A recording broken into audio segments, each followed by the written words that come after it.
Hello guys, what is up? The last time I asked at the end of my video what the country I should explore next, and Ololade suggested Guyana, and that is where I am at today. I am making Salara, which is basically bread with a red sweetened coconut filling. I'm just glad the official language of the Guyanese is English. Comment down below what country I should explore next. Let's just get baking, shall we?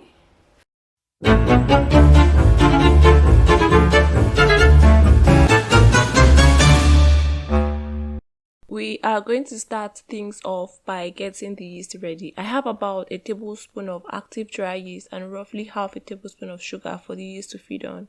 To that, I add some of my warm water and milk liquid mixture thing. Leave that to do its thing while we sort out the remaining ingredients. I have 3 cups of flour in a large bowl, 2 tablespoons of sugar and some salt. The amount I do not remember.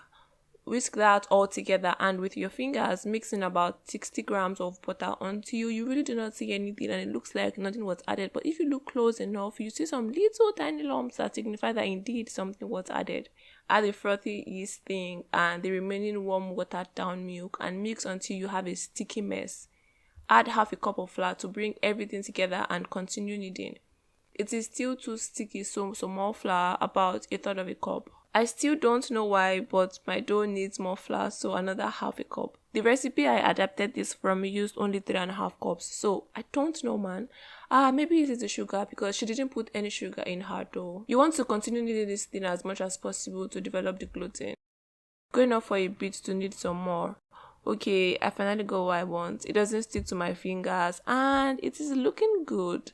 Get another bowl big enough to accommodate your dough when it doubles in size and thoroughly grease with some neutral tasting oil. Plop your sumptuous dough in, cover with plastic wrap and set in a warm place to rise. For the coconut filling, I will be using fresh coconuts. I somehow managed to deshell my coconuts almost intact. How cool is that? Right before I start to grate, I decided to take a bite because it has been so long I had fresh coconuts and it was the absolute worst coconut I have ever eaten in my entire life. It was so bad I couldn't swallow it. Amna didn't get past the second row. It deserved to be in no other place but the bin. Good thing Amna got coconuts from another store. Before we continue, a moment of silence for our fallen hero. Sergeant W died in active service while trying to free Amna's coconut from captivity. He fought many sweet and spicy battles, fought in many hot and cold wars. He will be sorely missed. Grating is hard. I am just glad I decided to taste that disappointment before grating. I got roughly 4 cups, which is what I need. Now we move to the stove, medium heat, a cooking vessel of your choice. Coconut goes in, a cup of sugar follows, some nutmeg to replace the ground cloves I do not have, some ground cinnamon and a teaspoon of vanilla extract. Stir that until well stirred and then add some red food coloring. I am using this powder type but feel free to use any type you have. The goal is to get an intense bright red coconut thing. Be careful though, some food coloring give a weird bitter taste. Fry or cook or whatever you do to this type of thing for about 5 minutes and let it cool. Oh, someone got really big. I am kneading this time to eliminate as many air bubbles as possible and to make the dough smoother and easier to work with. I want to get 2 fairly even sized rolls and my scale is the man for the job. You can totally eyeball it, but my eyeballs are, please don't say another joke, please. Okay. On a well-floured surface, roll out your dough into a shape that looks like a square or rectangle as best as you can. Shouldn't be too thick, like half an inch. Once the desired shape is attained, brush the borders with warm water for sticking, and then fill the dough with half the coconut thing. Spread it out but leave the edges out of it. Roll, trim the rough edges and transfer to a lined baking tray.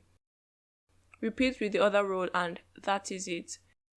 One final step before baking is to brush the rolls with egg yolk. I decided to do something extra by sprinkling some muscovado sugar. This is totally optional by the way. Bake in a 170-degree preheated oven for about 25 to 30 minutes. Don't forget the little ones too. They're all done. I baked for about 30 minutes and they look really good. I snacked on the little ones and they reminded me of agege bread. Let it cool for a bit before slicing. I know these are well done because I am from the future, but bread baking or anything related to it makes me slightly nervous because you are mostly just going by outward appearance and hope that they are properly cooked. Oh wow, look at that cross section. This looks so pretty.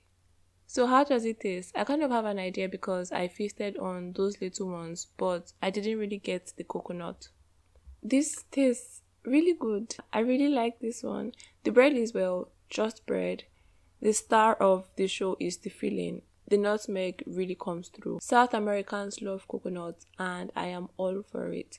Bread and coconut go well together. I like the sprinkled sugar on top. I recommend you try this particular one out. As much as I would love to eat everything, I feel better sharing. You guys didn't think I ate all of this by myself, right? Let me know what your assumptions have been in the comment section. I have some for you as well. Take it off. No, wait 1 second. Okay, now it's all yours. Thank you guys for watching and I'll see you next week. Bye.